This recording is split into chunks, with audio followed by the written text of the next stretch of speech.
Good afternoon, and welcome to the DFS YouTube channel. I'm Razzle11, and you can find me on X at Razzle11Grinds. Here to take a look at some pitching for the 13th of June. We have an 8-game main slate this afternoon, followed by a 5-game night slate this evening. Plenty of money to be won out there while we watch baseball. If you're into the World Cup, watching the soccer go on, or if you're out there watching PBA, the PBA World Championship is currently on as well. But we're here to talk baseball, more specifically pitching. This is a first look at the pitching options on the slate, and I will be looking at DraftKings as that is where a majority of my action is. If you play on FanDuel, cut my pool in half or so. Pricing isn't quite as tight. You don't have to be as creative. It allows you to get stacks you want with an upper tier-ish pitcher. The nice thing about the two sites is they kind of match up for main slate and then night or evening slate games. So it's always a bonus when we get Saturday matching slates from the two sites. We'll start with the main slate, 8 games this afternoon. We got some names, but then we have some question marks. A lot of question marks with these names, to be honest. Minus the ones at the top, of course. Let's just go game by game to get an idea. Cade Cavalli, somebody I'm interested in. Coming off of a rough start, but he had been really, really good in May. Seattle's lineup actually just dropped. Rosarina is out of the lineup today. That obviously makes things better for Cavalli. I'm very interested in Cavalli, and it does feel a little weird.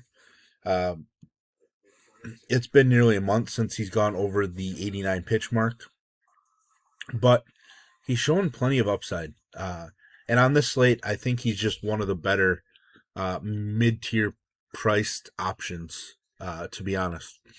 Luis Castillo, I'm not really getting to Luis Castillo. He's pitching on the road where traditionally he's been worse as a member of the Mariners.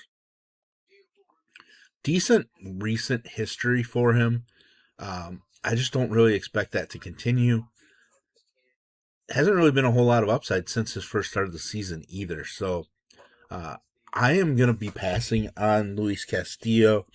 The Washington Nationals are one of my favorite stacks on this slate. One of the chalkiest stacks on the slate appears to be San Diego. I can get it. Like, Trey Gibson hasn't been anything special. He hasn't been horrendous either. It's just he doesn't strike anybody out. Now he's at the major league level.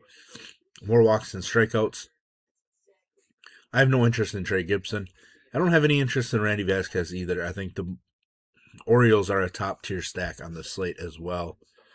We have used Randy Vasquez a few times this season. It's just not feel like one of them for me. Miami going with the opener and then Cade Gibson as a long reliever. It really just looks like it's a full bullpen game for the Marlins. Makes it tough to trust Pittsburgh stacks because, as you know, like bullpen games, it allows managers to kind of pinpoint which matchups they want. And that conceivably should make it tougher on the pit bats. On the other side, you get Bubba Chandler. Big time upside. A lot of talent in the arm, but the walks are a massive issue. 2 strong starts out of his last 4, but we know the volatility that goes with it, especially against a team like Miami that doesn't strike out all that much. His numbers at home have been pretty bad, which is not great considering this is a pitcher's ballpark. With that said, he does do a better job of keeping the ball in the ballpark when pitching at home.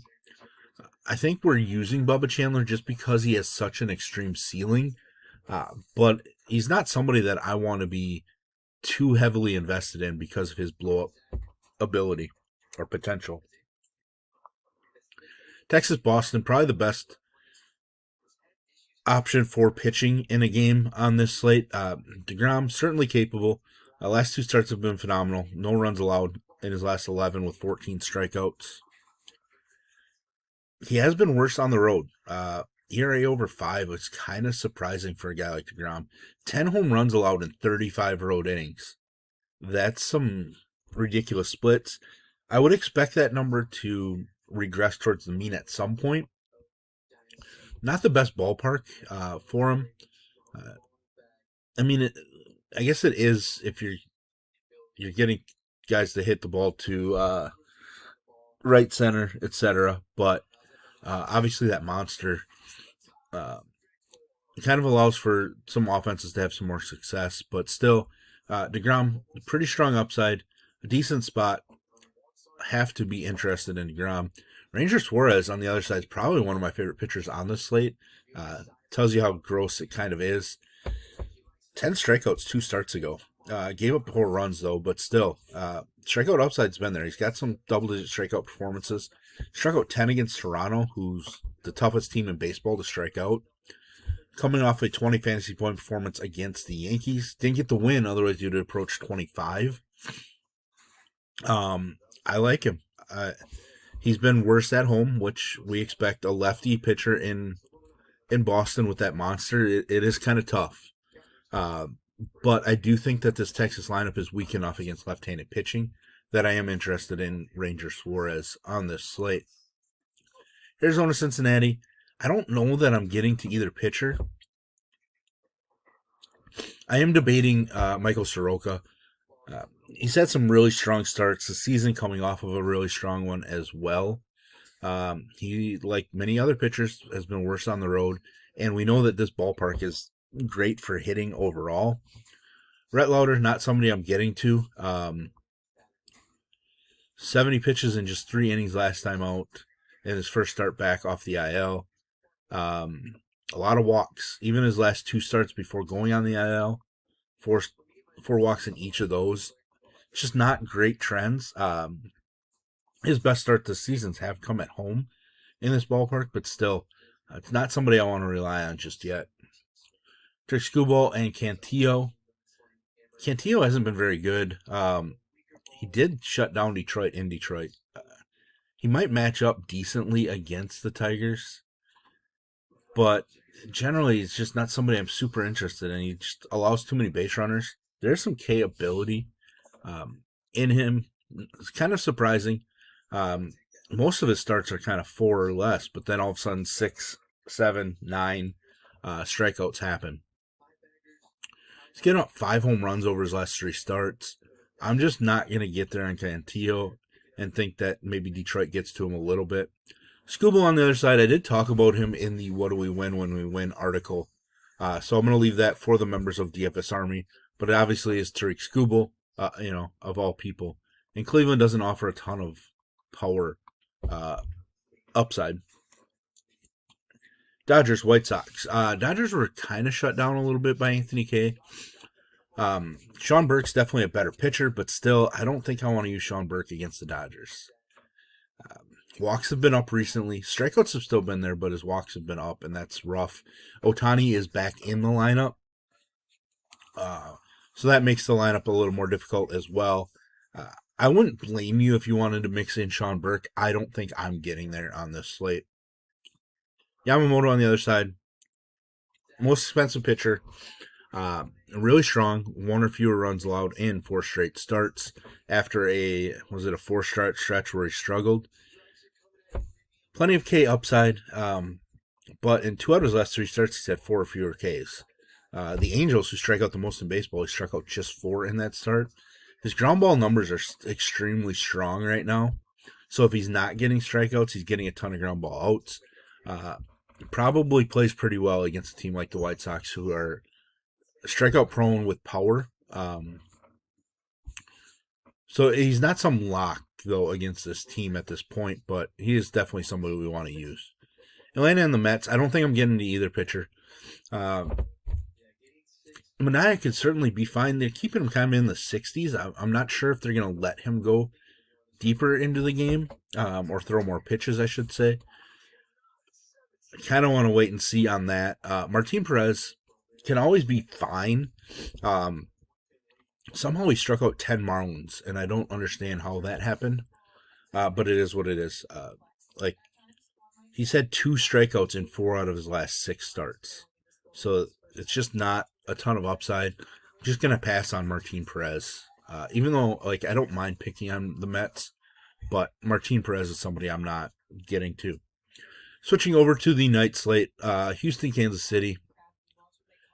Noah Cameron's a guy that's been really good 3 out of his last 4 starts. I think we have to consider him. I think a lot of people are going to kind of shy away just because we saw so much offense in this game last night. I do think Cameron's got enough upside for us. Extra day of rest after his 104 pitches. I'm going to use him. I'm not expecting him to be, 30 fantasy point type dominant, but I am going to get there. Mike Burrows on the other side has been better when on the road. Not that it's all that great, but he has been better. He's given up 17 home runs in 73 innings. It's a lot of home runs. He's given up, 9 of them over the last 5 starts. So trends are not good for Mike Burrows. I don't think I'm getting there on this slate. Philly, Milwaukee, we just saw Mizorowski absolutely dominate Philadelphia last night. I am not expecting the same out of Shane Drohan. Being left-handed does help him a little bit. The fact that he's not really walking anybody helps. He's given up just 2 home runs. So maybe we do need to consider Drohan. He's up to 83 pitches in his last start, so he should be fine for pitch count. The more I think about it, the more I might just want to mix him in just a little bit. Aaron Nola is always capable of being fine, putting up a 20 to 24. Did put up 30 in Coors earlier. I just don't think this is a great matchup. Milwaukee puts the ball in play enough that I think that's going to be rough for a guy like Aaron Nola. Colorado and the A's. Looks like the A's are calling up Joey Estes.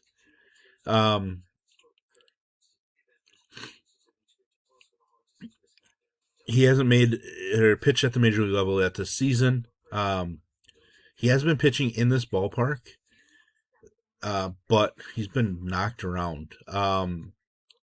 Obviously, Colorado can be picked on with pitching, so it is somebody that I want to look into a little bit more. So for now, I'll kind of leave him borderline. Freeland on the other side, I'm just not getting there in this ballpark, or just ever, really, right? Like, a lot of negative numbers coming from Freeland in his starts. Cubs, San Francisco, obviously a ballpark I love taking pitching in. Ben Brown, somebody I've used a lot recently, and I'm going to continue to use this evening. Just throwing in the mid-80s for pitches, like 4 straight starts where he's in the 80s. Probably won't get over 90, but still, this ballpark is great. A little surprised at the price increase, but still, certainly in play. The other side, Trevor McDonald, not somebody I'd really love using. His last start came against the Giants, or against the Cubs, but still, in this ballpark, I think he's fine to use. His overall numbers are really good in this ballpark until you look at his ERA somehow. I think he's just getting unlucky, really. Just 11 hits allowed, but 10 earned runs, only 3 walks. So some of those numbers have to correct himself at some point in this ballpark, and I'm intrigued. Obviously, we like using pitching in this ballpark, so why not both pitchers? Last game on the day, Griffin Jacks. I still think he needs to be in the bullpen as a reliever. Maxed out at 72 pitches so far, and he's kind of staying in the 60s and 70s. Just not enough upside for me. There's K upside in the matchup, but if they're just going to keep him at 60 pitches and 5 innings, I don't know that I want to get there. Soriano on the other side has really come back down to earth. I'm going to use him just because he's got enough upside on this particular slate, but he's not somebody that I want to be too heavy on. So if the field looks like they're going to go somewhat heavy on Soriano, I'm going to be severely underweight on this slate. But there we have it. There's our first look at pitching throughout the day. If you enjoy what I bring to you, please hit the like button, hit the subscribe button, turn the notification bell, and get the alert anytime we drop videos here at DFS Army. If you want to join us, get access to our coaches, tools, Discord, etc., there will be a link in the description below. You can use promo code RAZ, that's R-A-Z, for 10% off any MLB package, or Best Ball 2026 for 20% off any NFL or VIP Core 4 membership on the site. That discount is good for as long as you are a member. A link to our merch store is down in the description as well. Check out my design, some of the other designs we have on the site. And as always, best of luck, everybody.